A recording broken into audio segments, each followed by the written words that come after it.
this is Russ. The last video I made, I talked about how it wasn't my fault that my diet had gone astray. And so today I'm going to show you how we make chicken. Now you might be wondering, how is that helping your diet? Well, you got to eat. And believe it or not, chicken is a huge part of my diet. Yeah, I've done chicken diets before where all I did was eat chicken and I'd lose like 30, 40 pounds.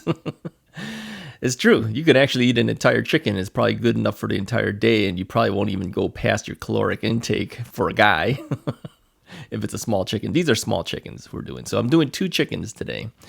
Now, it's called beer can chicken because a lot of people put beer in a can and stick that inside the bird. But I don't have any beer, and I don't have a can. So it's just chicken today, all right? I don't drink beer anyways, so... Anyways, here's how we're going to do this. We're going to use the racks that are typically used for beer can chicken to help stand the chicken up. And then we're going to put it on the Weber grill. And I'm going to show you how I do that. So let's show you how it's all put together. Now, the very first thing I do is I light one of these wax cubes. And then I put a chimney full of Kingsford charcoal there. All right.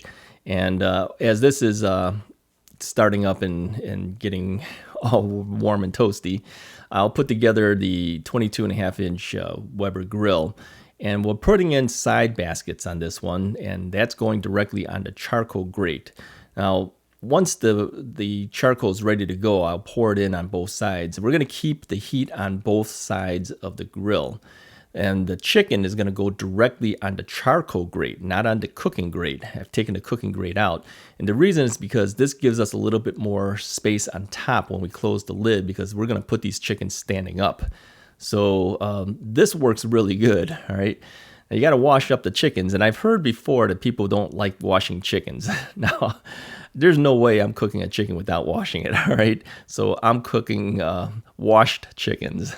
And they said it spreads too much salmonella all over the sink. But hey, I washed the sinks later too, all right? Now I'm going to use Kick Butt Rib Rub, Chipotle Honey Rib, and also the Weber Kickin' Chicken Seasoning. Now the Kickin' Chicken I've used a lot, but I haven't done it too much with the Rib Rub, but I think this is going to turn out pretty good still. I've used this a lot for pulled pork and for ribs, but easy to do on a chicken as well. And once you've put enough rub on there, you're going to position the chicken on the rack. Now these are small chickens, so I'm having a little difficulties getting the chicken to stay in there because the inside cavity is kind of small, all right? But eventually we get it all in there.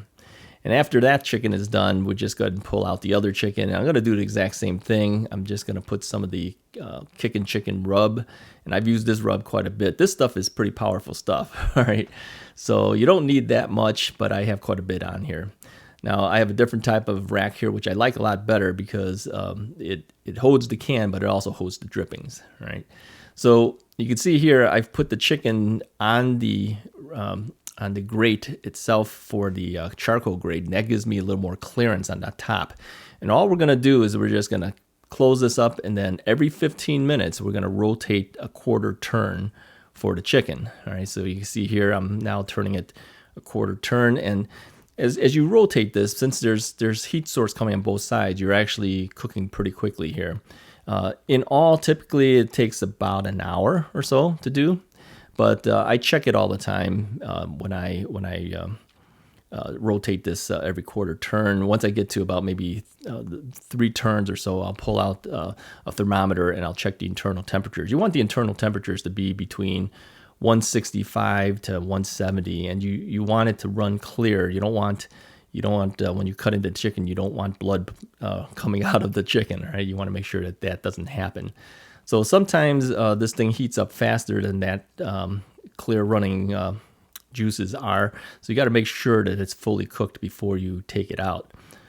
So here again, I'm just rotating it again, and I'm going to check the temperatures of the chicken. So now, as you can see, we are within range of the chicken being taken out. We're about 185, something like that on some areas. And I check different areas, all right? 172, 173, all right? 165. So we're pretty much done, but I'm going to let it run in there for a little bit longer just to make sure that those juices run clear, all right? So when we're finally ready to take this out, the hardest part is actually taking the chicken and holding the pan. I usually have some difficulties here. This one came out pretty easy because it has a pan, but the other one doesn't have a pan underneath it.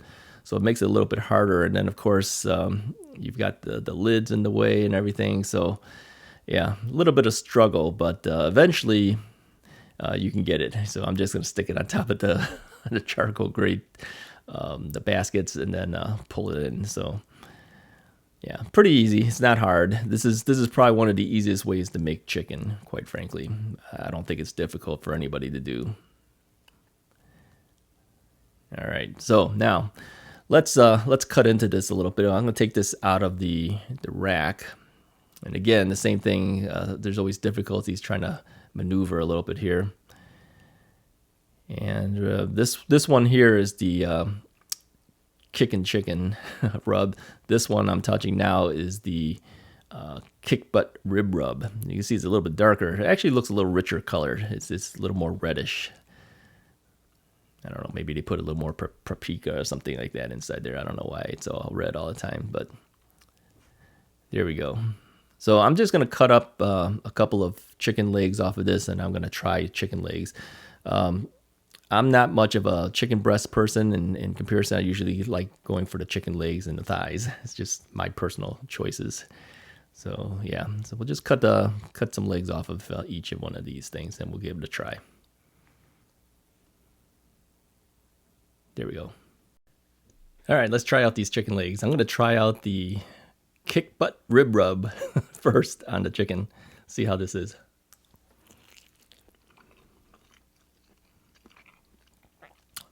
Actually pretty good.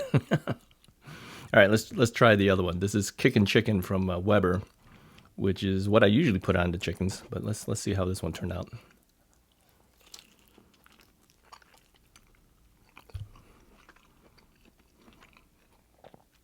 Familiar. Actually, I think the kickin' chicken has more kick to it. It definitely does. So either one is fine, really. It's put the chicken directly on the grate that you would put your charcoal typically in. Put it right on there. Get a couple of those racks that you use for beer can chicken, and put it right down there. Every 15 minutes, rotate. And you want to get at least 165, 170 degrees, something like that for internal temperatures. Make sure when you cut into it, blood runs with no blood, I should say, that you don't have any blood coming out of there, and you're fine. So anyways, I hope you liked this video. If you did, just go ahead and hit that like button, hit the subscribe button, and I'll talk to you guys next time.